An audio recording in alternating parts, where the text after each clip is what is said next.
പ്രിയമുള്ള സഹോദരന്മാരെ, സഹോദരിമാരെ, ഏവർക്കും ദൈവാനുഗ്രഹം എപ്പോഴും ഉണ്ടായിരിക്കട്ടെ. ബിസ്മില്ലാഹിർ റഹ്മാനിർ റഹീം. ഇപ്പം ഞാൻ പറഞ്ഞു വെച്ചത്, ചെറുപ്പത്തിൽ എനിക്ക് എൻ്റെ മാതാപിതാക്കൾ എന്നെ ധർമ്മനിഷ്ഠയിൽ വളർത്താനും കാരണക്കാരായി. അതുപോലെ തന്നെ എൻ്റെ അനുഭവത്തിൽ ഞാൻ പറഞ്ഞൊരു കുട്ടി, ഞാനൊരു സ്ഥലത്ത് എൻ്റെ ഷർട്ട് കഴിച്ചിട്ടപ്പോൾ അന്ന് 2000 നോട്ടൊക്കെ ഉണ്ടായിരുന്നു. ആ കീശയിൽ 2000 നോട്ടുണ്ടായിരുന്നു.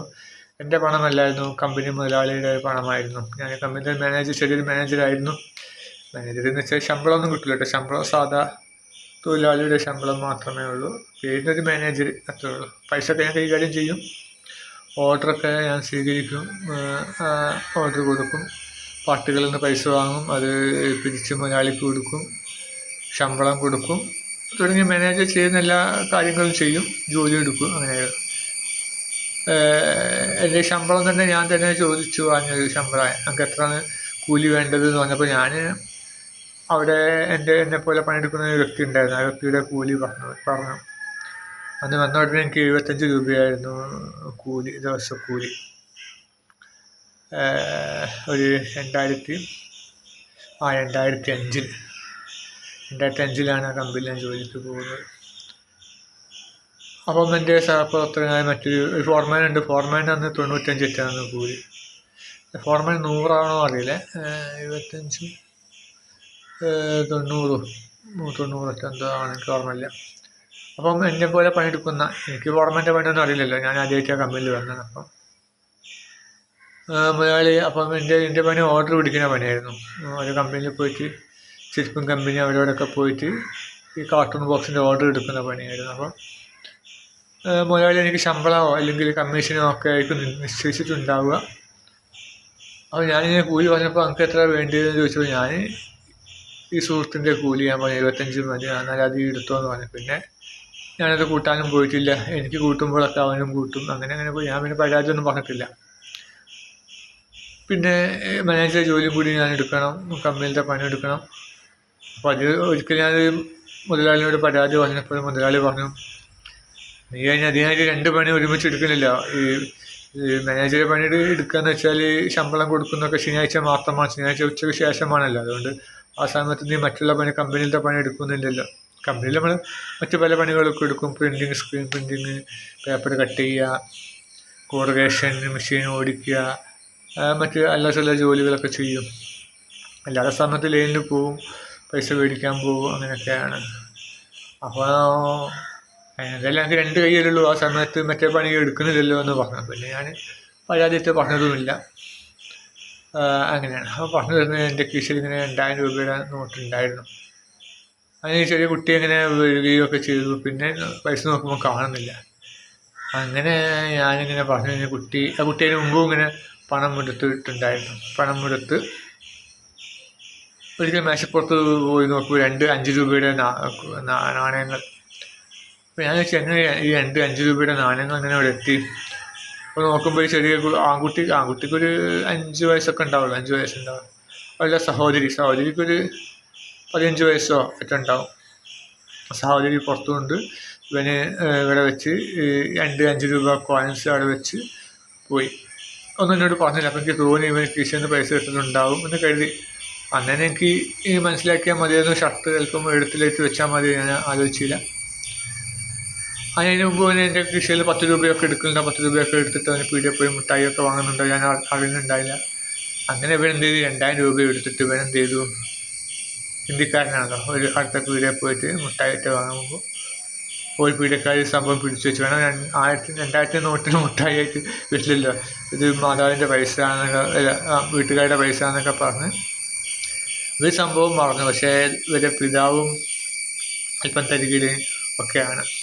അവിടെ കമ്പനിയിൽ പണിയെടുക്കുന്ന ഒരു വ്യക്തിയാണ്. അത് അപ്പുറത്ത് മലയാളിക്ക് ഒരു ഇൻഡസ്ട്രിയൽ കമ്പനി ഉണ്ടായിരുന്നു, സ്റ്റീൽ ഇൻഡസ്ട്രീസ്, അവിടെ പണിയെടുക്കുന്ന ഒരു വ്യക്തിയാണ്. അപ്പോൾ ഹിന്ദിക്കാരനാകുമ്പോൾ അതിൻ്റേതായ ദോഷവശങ്ങളും ചില അലമ്പും ഒക്കെ ഉള്ള വ്യക്തിയാണ്. അല്പം കഞ്ചാവും ഒക്കെ ഉള്ള, സിഗരറ്റ് വലിയൊക്കെ ഉള്ള ആളാണ്. കള്ളുകൂടിയൊക്കെ, കഞ്ചാവല്ല കള്ളുകൂടി എല്ലാം ഉണ്ട്. അപ്പോൾ അയാൾ ഇടയ്ക്കിടയ്ക്ക് മുതലാളിയോട് പണം ചോദിക്കാറുണ്ട്, ഒരുപാട് അഡ്വാൻസും ചോദിക്കാറുണ്ട്.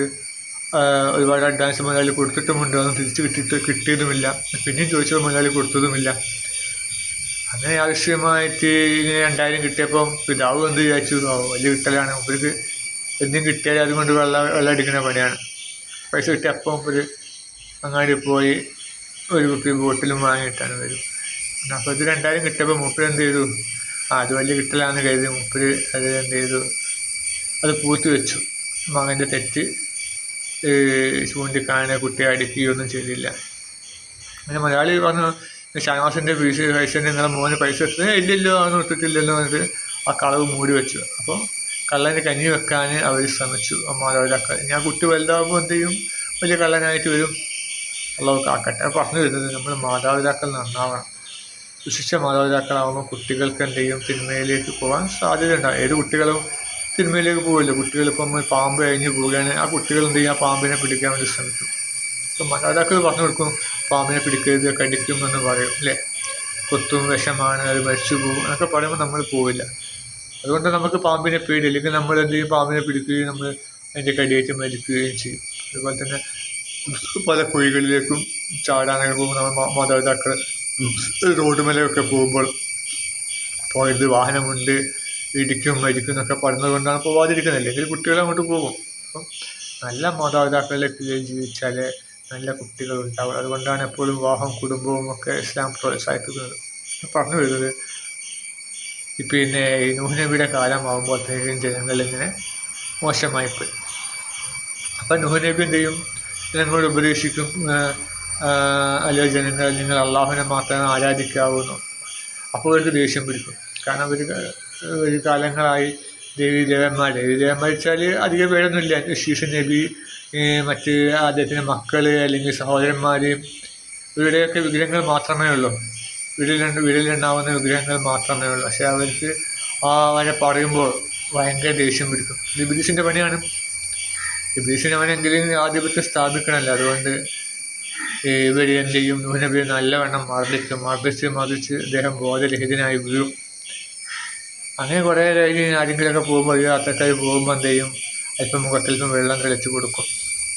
അങ്ങനെ ബോധം വന്ന ഉടനെ അപ്പം തന്നെ അദ്ദേഹം പറയും, നിങ്ങൾ അള്ളാഹുവിനെ മാത്രമേ ആരാധിക്കാവൂ കേട്ടോ, വിഗ്രഹങ്ങളൊന്നും ആരാധിക്കരുത് കേട്ടോ എന്ന് പറയും. അപ്പോൾ വീണ്ടും ഒരു ദേഷ്യം പിടിച്ച് പൂതിരെ തല്ലും, വീണ്ടും ബോധം കിട്ടും. ഇങ്ങനെ ദിവസം നിരവധി തവണ ബോധം കെടുകയും അടി കിട്ടുകയും ചെയ്തിട്ടുണ്ടെന്ന് നമ്മുടെ കാസിം ഉസ്താദ് പറയാറുണ്ട്. അദ്ദേഹം ഒന്നും വെറുതെ ഒന്നും പറയില്ല, ഒക്കെ പഠിച്ചിട്ടാണ് പറയുന്നത്. അപ്പോൾ സത്യമായിരുന്നു. ഇതിന് ഒരുപാട് 950 വർഷം അദ്ദേഹം പ്രബോധനം നടത്തി.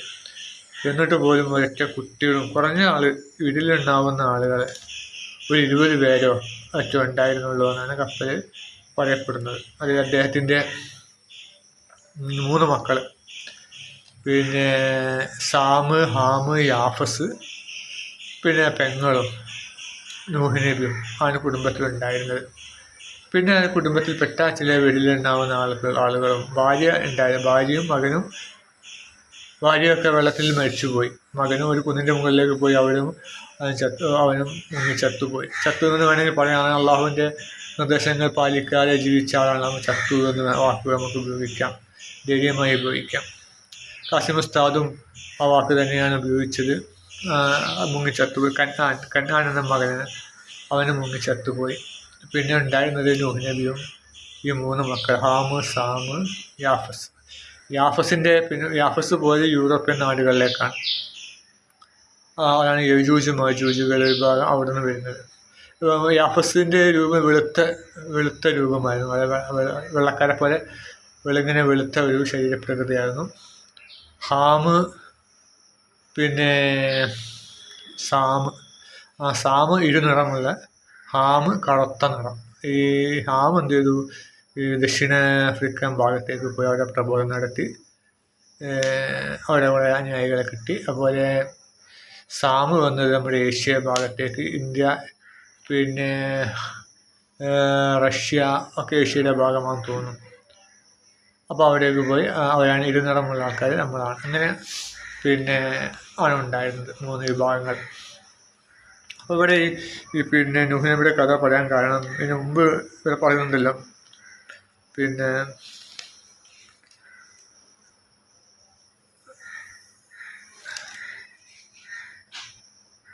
അള്ളാഹുവിനുള്ളതാണ്, ആകാശങ്ങളിലുള്ളവരും ഭൂമിയിലുള്ളവരുമെല്ലാം. അപ്പം ഈ പ്രളയം വന്നപ്പോൾ ഇവർ പ്രാർത്ഥിച്ചു, ഈ നൂഹ് നബിയുടെ ജനതകൾ പ്രാർത്ഥിച്ചു. അന്ന് നൂഹ് നബി മാത്രമേ ഉള്ളൂ ഇത് പ്രബോധനം നടത്താൻ. അപ്പോൾ ഇവരെന്ത് കരുതിയ നൂഹ് നബിയുടെ ജനത എന്ത് കരുതി, ഇവന് ഒരാൾ മാത്രമേ ഉള്ളൂ അള്ളാഹുവിനെ പറ്റി പറയാൻ, നമ്മളാണ് വലിയ പ്രബലമായ വിഭാഗം എന്ന് കരുതി. പക്ഷേ എന്താണ് സംഭവിച്ചത്? ഒറ്റൊന്നുമില്ലാണ്ട് ഈ നൂഹിന് നമ്മളൊന്നും ചെയ്യാൻ കഴിയില്ല. അവനൊരു കിഴവൻ, വയസ്സൻ, എന്താണ് അവനുള്ളത്? ഒരു ഭാര്യയും 3-4 മക്കളും മാത്രമേ ഉള്ളൂ. നമുക്കാകട്ടെ ഒരുപാട് ഭാര്യമാരുണ്ട്, നമുക്ക് പിറകിൽ ആളുകളുണ്ട്, ഒരുപാട് സഞ്ചയമുണ്ട്, നമുക്ക് ഒരുപാട് കുതിരകളുണ്ട്, അതുണ്ട് ഇതുണ്ട്. നമ്മളാണ് മേന്മയുള്ളവർ, അവനക്കൊന്നും ചെയ്യാൻ കഴിയില്ല, ഈ കിളവന്, ആരോഗ്യമില്ലാത്ത കിളവനൊന്നും ചെയ്യാൻ കഴിയില്ല എന്ന് പരിഹസിച്ചു.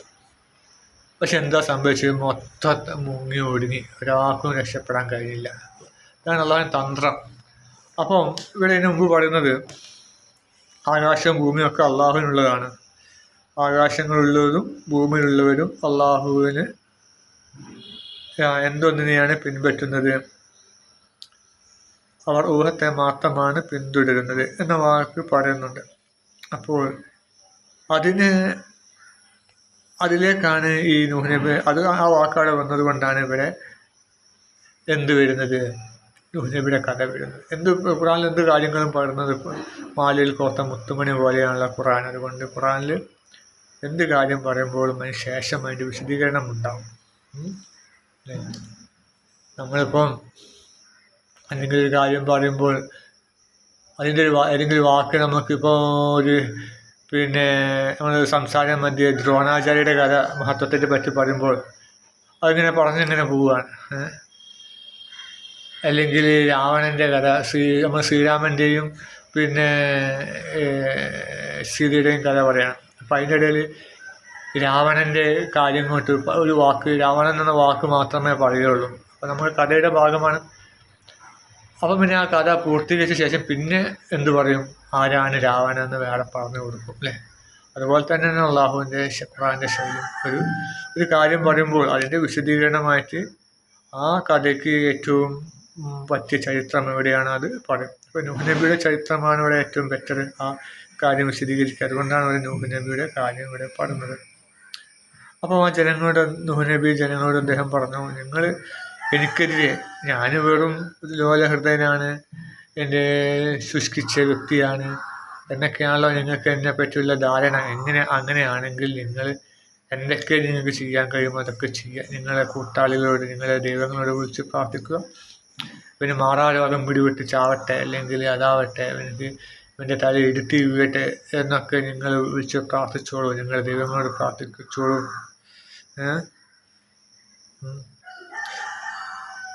എനിക്ക് യാതൊരു ഇടയും തരണ്ട, എനിക്കൊരു അവസരം ഇന്ന് വേണമെങ്കിൽ പ്രാർത്ഥിച്ചോളൂ, എനിക്ക് അവസരം കൂടി തരണ്ട, നിങ്ങൾക്ക് കഴിയുന്നതൊക്കെ ചെയ്തു കൊള്ളൂ എന്ന് പറഞ്ഞു.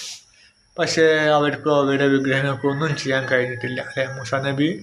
മൂസാ നബി അള്ളാഹു രക്ഷിച്ചെടുത്താൽ മതി, അല്ലേ? മൂസാ നബിയെ ശരിക്കും മൂസാ നബി കൊല്ലപ്പെടേണ്ട വ്യക്തിയായിരുന്നു, അല്ലേ? ഫിറൗനെ എല്ലാവരെയും കൊല്ലാൻ വേണ്ടി പറഞ്ഞു. പക്ഷേ അള്ളാഹു എന്ത് ചെയ്തു? മൂസാ നബിയെ കൊല്ലാതെ.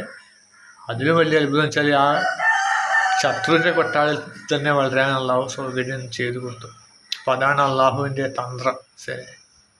ഏതൊരു വ്യക്തി നാട്ടിലുള്ള മുഴുവൻ ആൺകുട്ടികളെ കൊല്ലാൻ വേണ്ടി ശ്രമിച്ചുവോ, തൻ്റെ ശത്രുവായ വരാനിരിക്കുന്ന ആ യുവാവിനെ കൊല്ലാൻ വേണ്ടി തയ്യാറായോ, എന്നിട്ട് അതേ ശത്രുവിൻ്റെ ആ കൊട്ടാരത്തിൽ അയാളുടെ ഒപ്പും ചോർന്ന് വളരാൻ അള്ളാഹു സൗകര്യം ചെയ്തു കൊടുത്തു. അതാണ് അള്ളാഹുവിൻ്റെ തന്ത്രം. അപ്പോൾ നൂഹ് നബിയോട് പറഞ്ഞു, നിങ്ങൾ എനിക്കെതിരെ നിങ്ങളുടെ ദൈവങ്ങളോട് വെച്ച് പ്രാർത്ഥിച്ചോളൂ, എനിക്ക് യാതൊരു ഇടയും തരണ്ട, എന്നെ അള്ളാഹു രക്ഷിക്കുമെന്ന് പറയും. അതുപോലെ തന്നെ സംഭവിച്ചു ചെയ്തവർക്ക് നൂഹ് നബിക്ക് എതിരെ ഒന്നും ചെയ്യാൻ അവർക്ക് കഴിഞ്ഞിട്ടില്ല. അവസാനം മുങ്ങി ഒടുങ്ങി ചത്തത് ആ നാട്ടുകാർ തന്നെയായിരുന്നു. നൂഹ് നബിയും മക്കളും, നല്ലവരായ മക്കളും രക്ഷപ്പെട്ടു. ഇതാണ് അള്ളാഹുവിൻ്റെ തന്ത്രം. അങ്ങനെ എല്ലാറ്റിനും കഴിവുള്ളവനായ അള്ളാഹുവിൻ്റെ യഥാർത്ഥ മുത്തഖീങ്ങളിൽ അള്ളാഹു നമ്മൾ ഉൾപ്പെടുത്തുമാറാകട്ടെ. ആമീൻ.